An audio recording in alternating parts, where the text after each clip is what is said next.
Hello, my name is Michael Pucciarelli, and tonight I'll be talking about how to use props with the black plexiglass table. I first want to introduce who I am. I started doing professional photography around 2010, 2013. I got an associate's degree from McGarvey College. Then in 2015, I joined Professional Photographers of America. In 2017 and later, I joined some of the local affiliate clubs of Professional Photographers of America. And the last one, is American Society of Photographers. I also received my craftsman degree in the virtual ceremony of 2021. We have a lot to talk about of the black plexiglass table.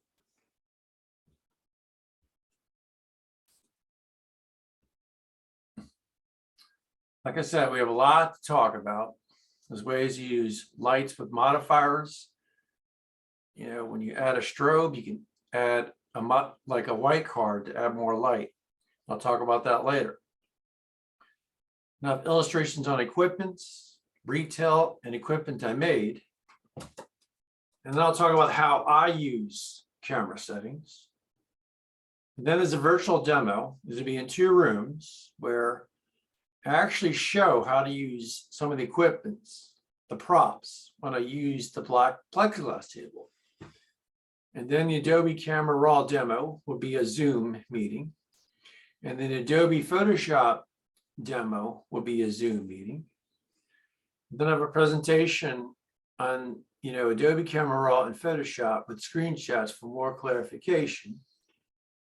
So, and it'll be the same Zoom meeting link for all Zoom meetings. And I'll give out the YouTube live link for the demo when the time comes, when I'm finished with this presentation. If you have any questions, you can just email me at mpucciarelli2016@gmail.com. So tonight's big focus will be on the black plexiglass table.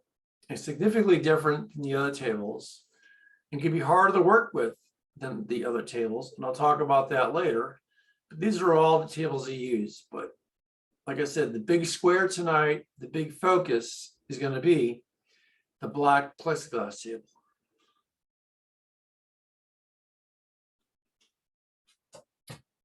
These modifiers, this is the modifier page. These modifiers can be used with any plexiglass table, which includes the black plexiglass table. You have mirrors or silver cards for adding in light in a dramatic way, or silver reflectors in a dramatic way. White reflectors, white cards can add lights in a soft way. Black cards are great for taking away glares. Some people call them minus cards because you take away unwanted light. You can control a strobe that bleeds too much light. Then there's plastic fusion scrims, and that's a big thing with the plexiglass table. We have one fusion scrim, and tonight I'm going to talk about how to use the double plastic fusion scrim to get even a more softer dramatic light, and it's something you want in a dramatic product photograph. And tonight I'm going to talk about how to use colorful gels. You can change the color of the subject. You can also change the color of the backgrounds. With the right combination of gels, you can have a pretty cool photograph to look at and show off. And then there's medium-sized plexiglass sheets where you put the plexiglass sheet in front of the strobe to soften the light. You can also use, a plexiglass sheet, white or black, for a small table upon a stool. And then a Cinephil, which is black aluminum foil, where you can create a snoot in place of a grid if you're in a really tight budget. And then there's blinds for controlling the natural daylight. If it's too much natural light, or if you just want to tone down the natural light, blinds could really help with getting the light that you like in a photograph. Spring clamps, COG clamps, they're valuable at all sizes. Then there's duct tape, there's clothespins, The last four items are great for holding up, any item in the top list. They're great for, attaching like gels to a strobe. I'll talk a lot about all of these, props or things to hold. And a lot of this you can buy at a hardware store. You can also buy some of this at a drugstore. You can also order this online. So there's many ways to buy all the items here on this page.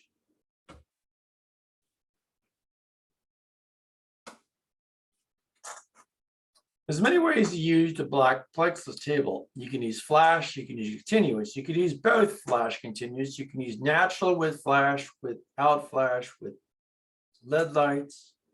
Two things are important, is that angle of the camera, and there's also position of the light. Both can help you get the desired effect you like in a photograph. And this setup here with the 45-degree angle, I'll talk about that more later. It's great for like a flat subject, like a watch or a necklace.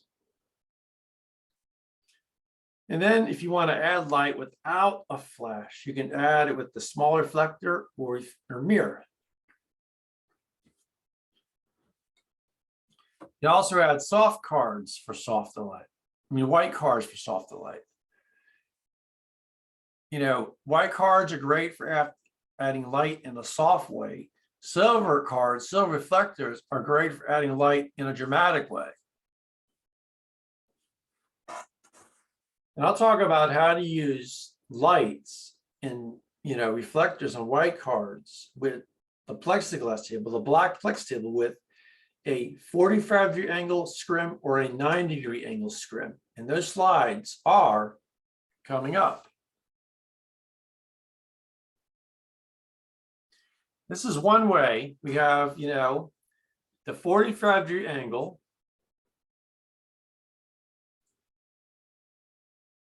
And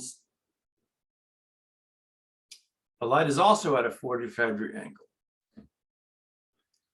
And you just want to make the light parallel to the scrim.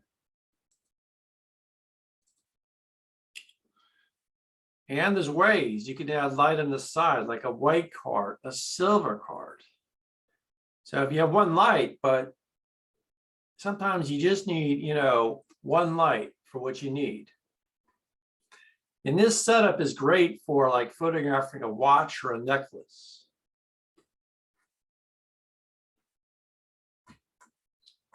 Then this is the plexiglass table, the 90 degrees. Where you have the light. If this is a glass subject, you have it shining right through the lights. For a non-glass subject, you need maybe you can do this with a silver card, a white card, but sometimes you just need to get a light aiming at a 45-degree angle. You could have soft cards or soft cards or silver cards bouncing in light.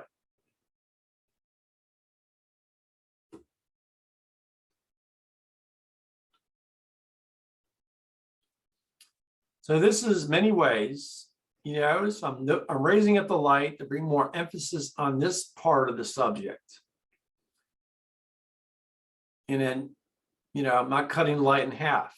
But here, I'm lowering the light because I want more vignette on the outside. And I want to bring out the reflection. And I just lower the light. You have a nice, cool vignetting. And you can also angle the light up. You can move the light away.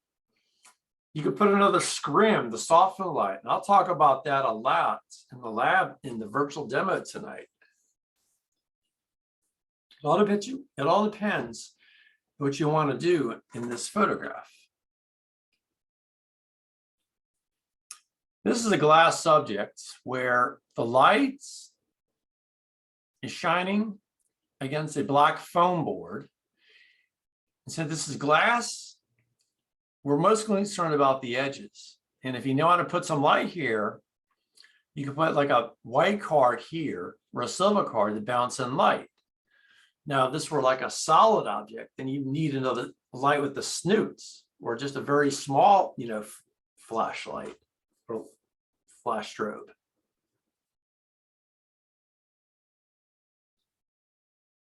So this is one way because we have the light shining through. Another way, I'll talk about this later, is suppose there's like a watch. You could have a strobe at a 45-degree angle, a strobe at a 45-degree angle, and you can also have silver cards that bounce in light.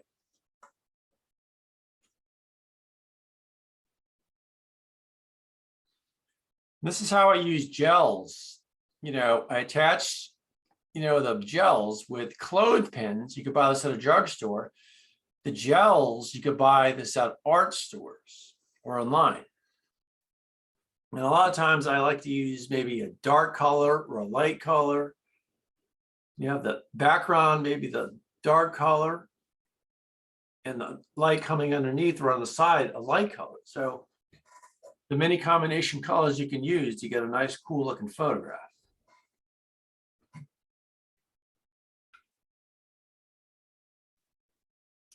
This is another way to use, a strobe where we have a white reflector where you soften the lights. You also have white cards, you bounce in the light, but if you want to bounce in the light in a more dramatic way, you would have, silver reflectors. You could even put aluminum foil to make this more dramatic. I'll talk about the stands and bags and tripods later.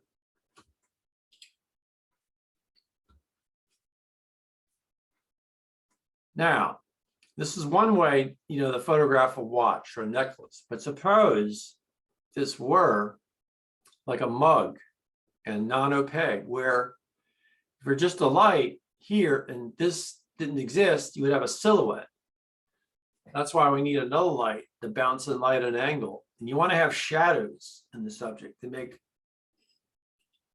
the subject more dramatic. A lot of times I just use flash, but I can use continuous light. Both are good to use.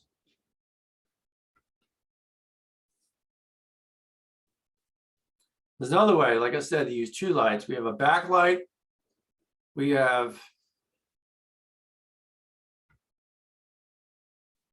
a light coming at a 45-degree angle, because if this were the only light, this would be a nice silhouette. And maybe you can add, in place of the light, maybe you can add a silver card, but will that be enough? Probably not. That's why you got to have a light coming from the side. And I want to come at a 45-degree angle you want to have shadows and light to make the photograph interesting.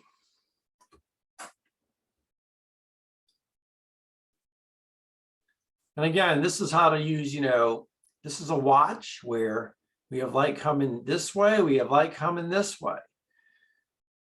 And if there's too much light, we could use this, we could place, a black card to block out some of the powerful light. So when a strobe bleeds too much light, it's where a black cards come in handy. And you can only do so much with one light, but sometimes you may just have too much light where you need the angle of the light so you get the effect that you like.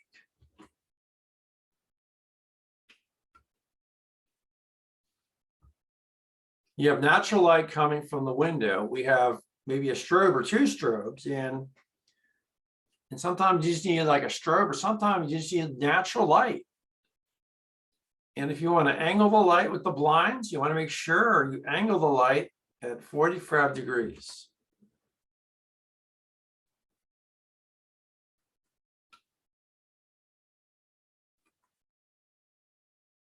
And we have three, we have three strobes or two strobes. Strobe here, the key light. You can have a strobe here, or you can just have one big strobe where,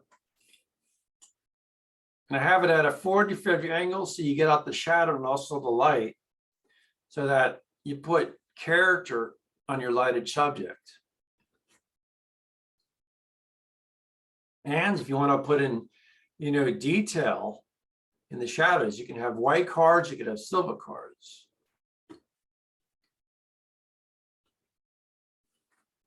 And these are CEG clamps to hold up the scrim. And in holding up the scrim at a 45-degree angle, or I could do this with big spring clamps.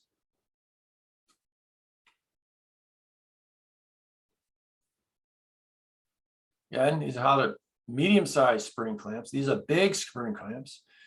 You can buy, you can buy spring clamps at any hardware store or online. You can buy spring clamps of any size at any hardware store or online.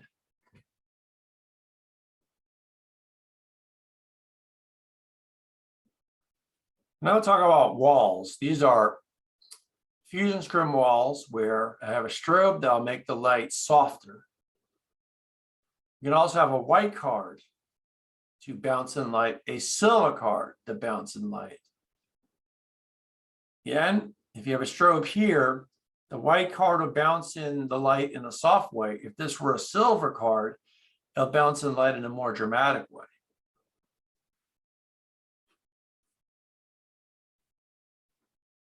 You got silver walls, so you can bounce in light. You can have a white wall, a silver wall, a white wall, a silver wall, where light bounces depending on which effect you like.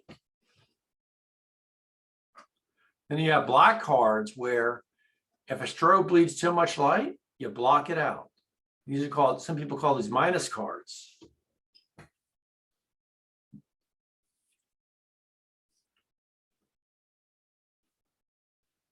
So, the midsection summary is that when you start with the light, before adding another light, add a prop like a silver card to try to bounce in light.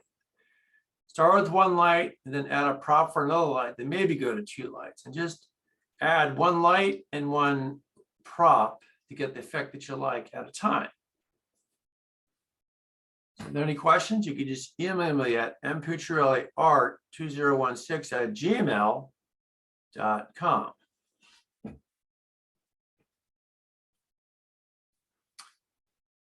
I'm going to talk about the camera settings. And this is my camera. Your camera will look different, where I shoot in RAW.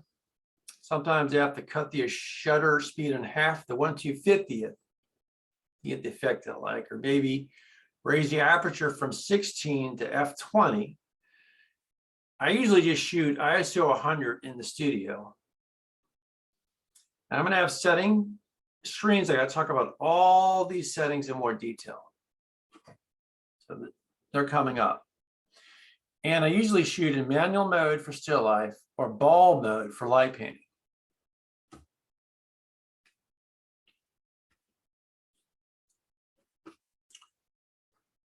I've used all these shooting modes, but a lot of times I just use the single shot mode. Sometimes I can use the 10-second timer, the 2-second timer. For light painting, I just use the single shot mode and the still life, but these are all good to use. But a lot of times I just use a single shot because I take one shot at a time, and one shot is very important, especially in light painting when you frame the exposure.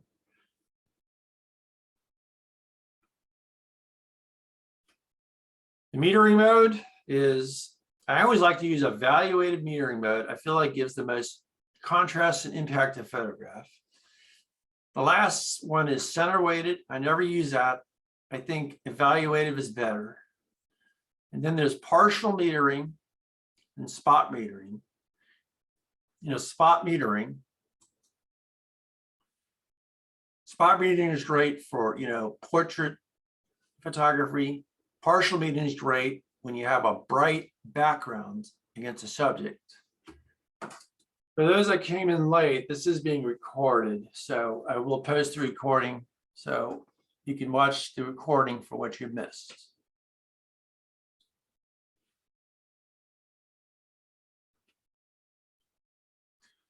In the picture style, I like to use a standard for the sharpness. These are also good to use, the portrait, the landscape. I never use a monochrome for black and white because I feel like the standard is better for the pixels. And I can use the customs here for outdoor shooting handheld. A lot of times, I just use the standard because I feel it's the sharpest and it works best for me.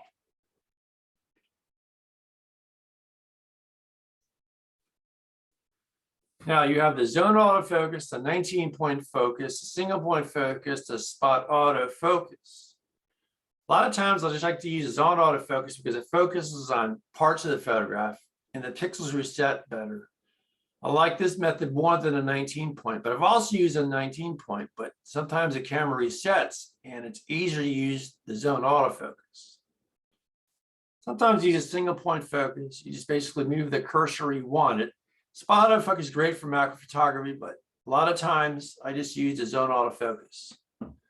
The spot autofocus is like a single point focus on steroids, but it's only made for macro photography.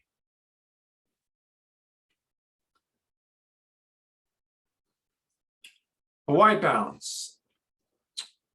I like to use either the daylight white balance, but I've recently set my Kelvin to 5400 because I like to just adjust my Kelvin to what I want it. And I feel like that daylight, or like 52 to 5500, it looks the most natural. And I never use the auto because I feel like you're putting artificial color in a photograph. And the others are worth experimenting depending on the lights. I can use flash, but for flash, I just still like to use, Kelvin of, 52 to 5400. Then there's a custom white balance where you can shoot a white card on manual focus, but if the light changes, then you have to do a new custom white balance. So that's why I just like to, set the Kelvin to 5400 and just keep it consistent with the same Kelvin.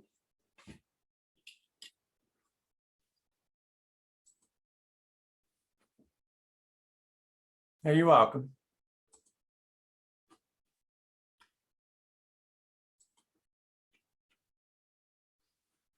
Now, the noise exposure reduction is 0 is best for a properly exposed image. Maybe you could use 1, but you don't need to use 2.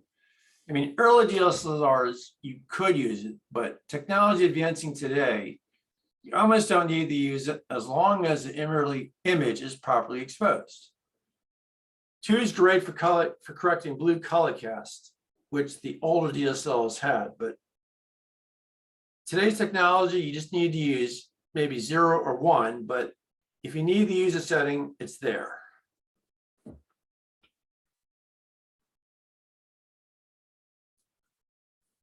Then the ISO noise reduction, and with a properly exposed image, I would just use 0. You could use 1, but I would never use 2, but you can, or maybe you just disable it. All depends on what you want to do.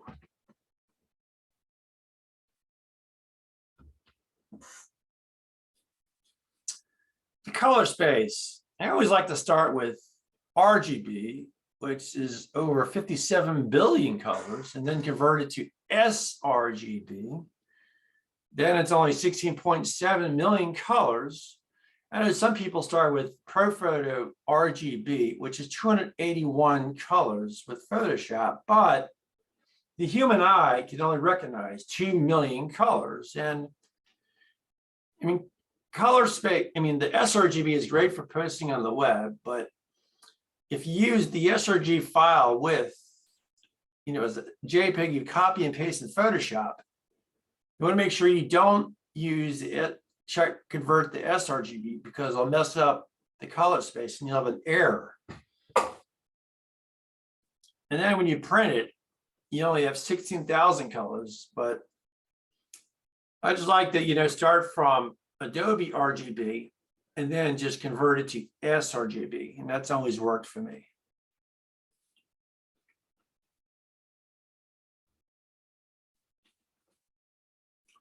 Exposure bracketing this is great for outdoors with the tripod and cable release, where I just want to use one stop bracketing over and under and a regular. I feel if I use it just with one stop, the pixels are easier to work with the overexposed image rather than the 2 stops.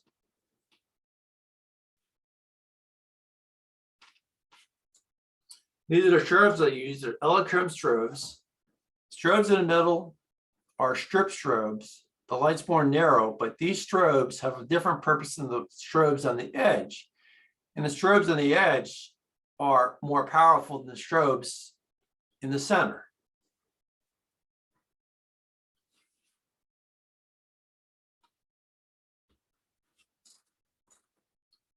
These are my non-strobe lights. These lights on the left, there's switches to control the light to get the effect you like, great for putting in shadows. And these strobes on the right, the switches for controlling the rows, the vertical rows of the lights to get the effect that you like. I have several of these simple floodlights. These are great. This is great for you when you flash if you can't use a strobe.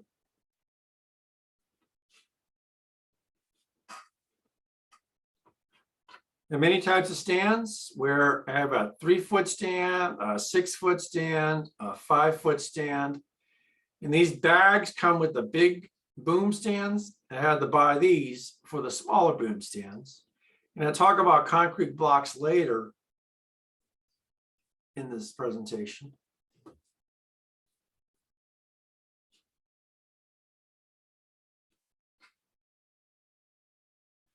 These are my white screen reflector. This is my silver reflector. And these two, I could also use the gold side for yellowish taints. And it's great for adding in lights in a softer, dramatic way. These are my snoots.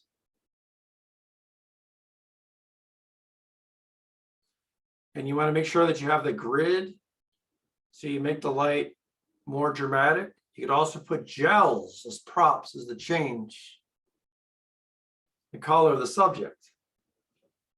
These are great when you have it aimed at a 45-degree angle at the subject.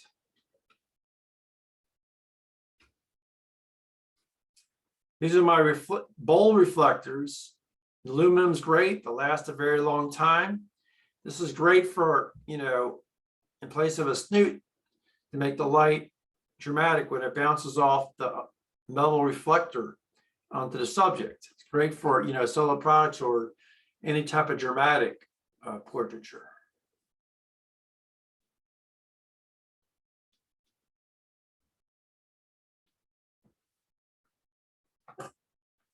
These are my homemade tables. This is wood that I found on the sidewalk. I decided to use it. Works. These still use tables today. This is great for like a small miniature still life. And this homemade rack is wood. And now I have many holes on the side because I could use this in many ways. This is, I used to store stands with this, but now I could just use this to store a background. But now I use this now to store all my white and black foam boards. But I could use this as many ways. And just talk about the poles later, they could expand for a really big background. These are cubes. These are great for a small black plexiglass table. And these are great for holding stuff up or storing stuff. And same thing with a bucket.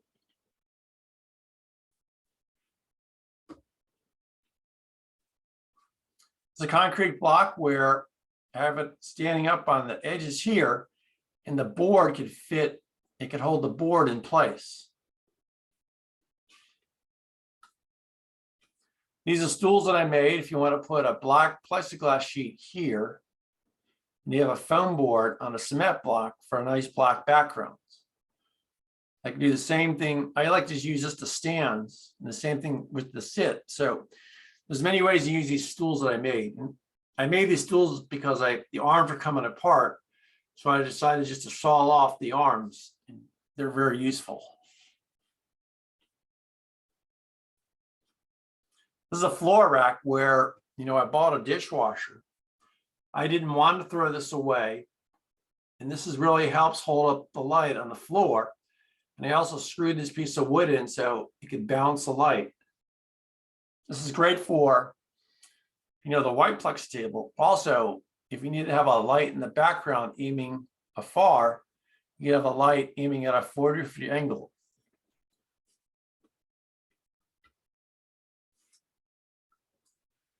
These are black hard Bs where if you want to block the light, you can create a black room with this. You can create like a nice portrait backgrounds. And I made these from art, search of frames from Plaza Arts. Also bought some canvas paper from Office Depot, some plastic canvas paper, and it forms a nice, sturdy, strong black background.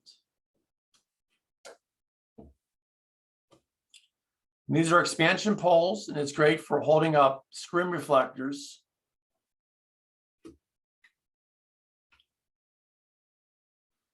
And these poles are great, especially the black plexi table, where if you want to lean, the scrim at a 45-degree angle, and the same thing with the expansion poles, you do the same thing.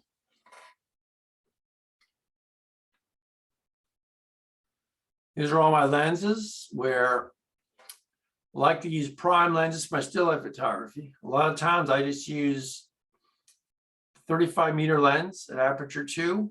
I like to use the prime lenses because they're the cheapest, but also they're the sharpest. But technology today, the zoom lens, the zoom is also almost pretty much just as sharp.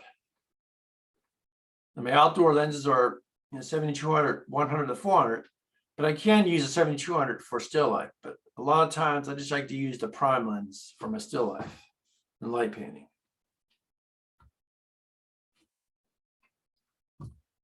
Image stabilization, vibrant reduction. Nikon calls it vibrant reduction. It's best to use this feature without a tripod, but if you use it, make sure you turn it off. Because if you use the feature with the tripod, you could not process the image correctly. You could have color shift problems. You can also damage the pixels. So, you don't want to use it with the tripod. Without a tripod, you do. Then the manual focus is I like to do an autofocus and then switch it to manual focus for, light painting.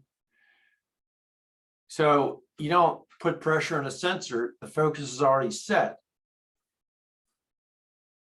It's a lot easier on a sensor, and you don't have to worry about driving the sensor crazy when you focus, because with the, manual focus, the focus is already set.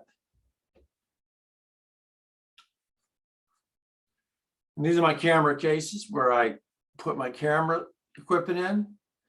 You can buy this in any good computer store like Market Center. They're very stiff, they're very tough, and they don't take up a lot of space, and they're great to work with, and they're tough, they'll last a lifetime.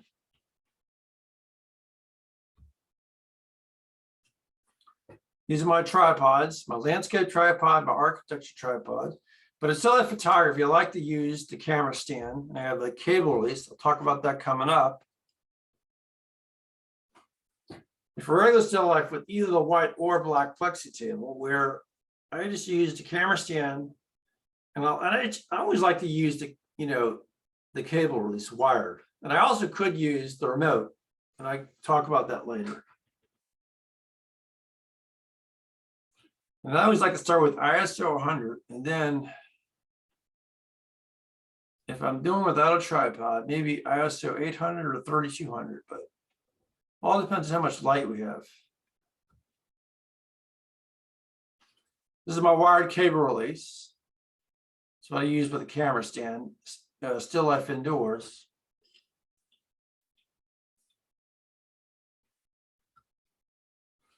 This is my rote shutter. This is great for light painting a car outside, and both operate on 2 AAA batteries, where this will fit in any hot shoe of any modern DSLR.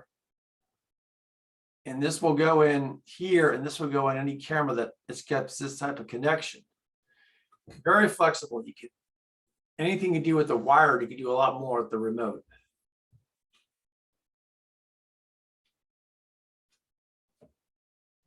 This is my, Skyport transmitter for the Elechrome strobes. It only operates on 2 AA batteries, but we have 16 channels and 4 different groupings. And you can also use, without this, you could also use the cables that comes with the flash to the camera, but I recommend just using the transmitter where you do remote. You can also use a Canon 4X32 flash as manual, but takes up more electricity, but it runs on 4 AA batteries. But then you're only limited to 4 channels, but this is more, this is a flash and this isn't, but in case it doesn't work, you can always use this Canon flash to take the place of this. Just make sure you're in manual mode.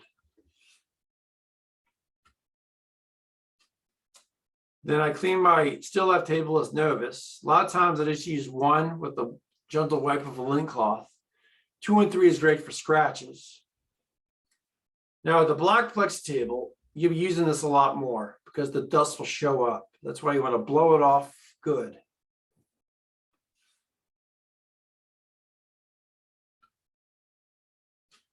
This is on the right, this is my duct tape and armature wire. On the left, these are my mirror plates with the armature clips.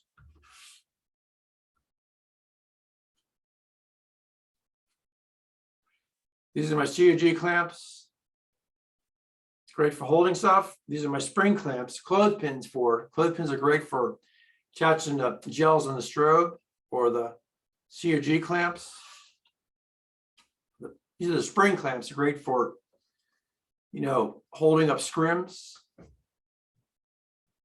or holding up like walls on a table.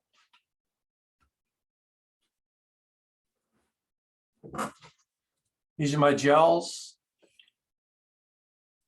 Great for changing the color of the backgrounds for the subject. These are my silver cards. These are my gold cards. This is Cinephil. It's great for creating a snoot on a budget. You could attach this with duct tape or small spring clamps. This is just draft, fusion paper for creating a nice, clean clear backgrounds. You can shine the light through to get a pretty cool background. These are my plastic fusion scrims. These are stretcher art frames, or sometimes I could buy the frame at a store like Target and build the plastic fusion background.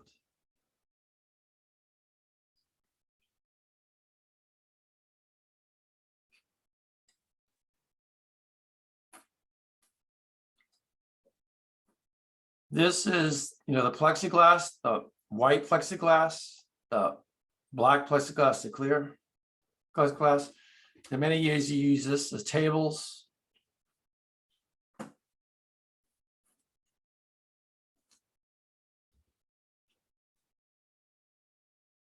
These are my 6-foot scrims to, you can just lean this against a table or a strobe. You don't use a stand. I'll talk a lot about this tonight.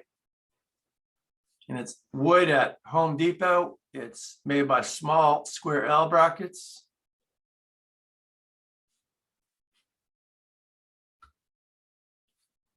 These are big white cards, small white cards. It's great for adding in light in a soft, dramatic way, or you can have a nice white backgrounds.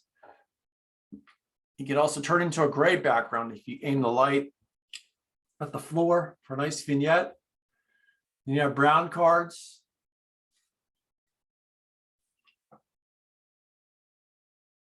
Brown cards are great for creating a dark backgrounds, or black cards are great for maybe taking away too much light on the strobe.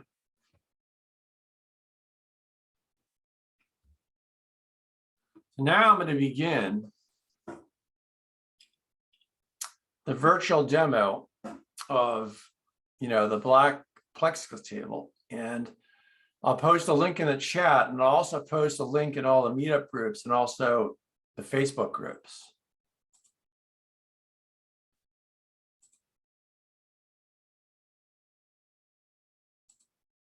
So I'm going to stop the share.